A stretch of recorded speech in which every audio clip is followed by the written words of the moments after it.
মহিলারা যদি স্বপ্ন দেখে তার স্বামী অন্য কাউকে বিয়ে করছে, তাহলে এ স্বপ্নের ব্যাখ্যা কি?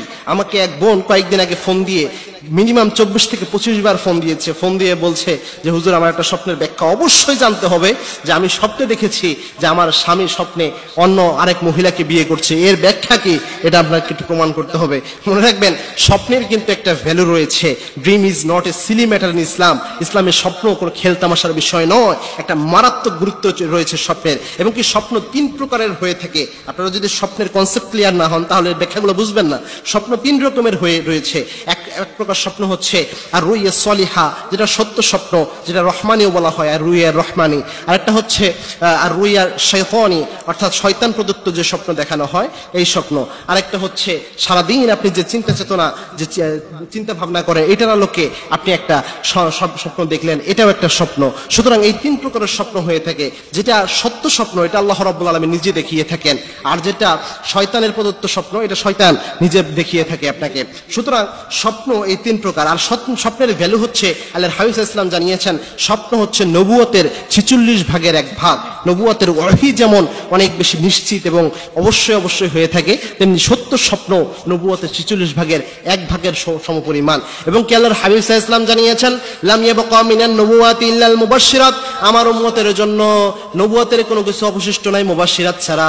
সাহাবায়ে কেরাম প্রশ্ন করলেন, ইয়া রাসূলুল্লাহ, মুবাশশিরাত কি?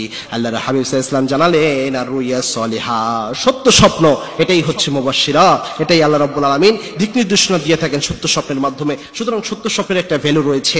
এখন কোনো মহিলা যদি স্বপ্নের মধ্যে বিয়ে দেখে, মুহাম্মদ ইবনে শিরিন, তিনি ছিলেন স্বপ্নের বিখ্যাত স্বপ্ন বিশারদ। তিনি তার স্বপ্নের ব্যাখ্যা গ্রন্থে বেশ কিছু জিনিস নিয়ে এসেছেন। যেমন তিনি বলেছেন, কোনো মহিলা যদি এরকম স্বপ্ন দেখে যে সে তার নিজের স্বামীর সাথেই স্বপ্নে তার বিয়ে হচ্ছে, অথবা তার স্বামী তাকে বিয়ে করছে, এরকম কোনো কিছু যদি হয় তাহলে বুঝতে হবে এটা একটা ভালো জিনিস। কেননা বিয়ে তো অনেক ভালো জিনিস, বিয়ে একটা পজিটিভ ইঙ্গিত দিয়ে থাকে।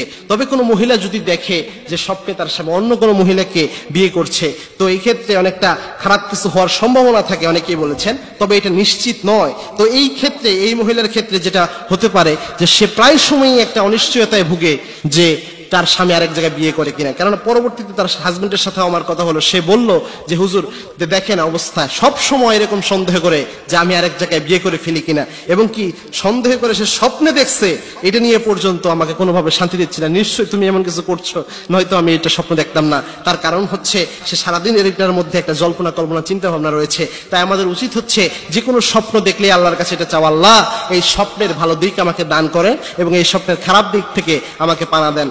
এরকম কোন যদি স্বপ্ন দেখেন তাহলে অবশ্যই এই দোয়াটাই আল্লাহর কাছে করবেন, আল্লাহ এই স্বপ্নের ভালো দিক আমাকে দান করেন এবং এই স্বপ্নের খারাপ দিক থেকে আপনি আমাকে পানা দেন। এবং কি আল্লাহ রাব্বুল আলামিনকে চাইবেন যেন স্বপ্নের কোনো খারাপ দিক আপনাকে আল্লাহ রাব্বুল আলামিন দান না করেন। আর খারাপ স্বপ্ন যদি দেখেন তাহলে অবশ্যই বাম পাশে থুতু নিক্ষেপ করে আল্লাহর কাছে আশ্রয় চাইবেন। ভালো স্বপ্ন দেখলে 2 রাকাত নামাজ পড়ে চাইলে আল্লাহর কাছে এটার কল্যাণটা আপনি আল্লাহর কাছে চাইতে পারেন। আল্লাহ রাব্বুল আলামিন এই আমলগুলো করার তৌফিক আমাদের সকলকে দান করুন। আল্লাহুম্মা আমিন।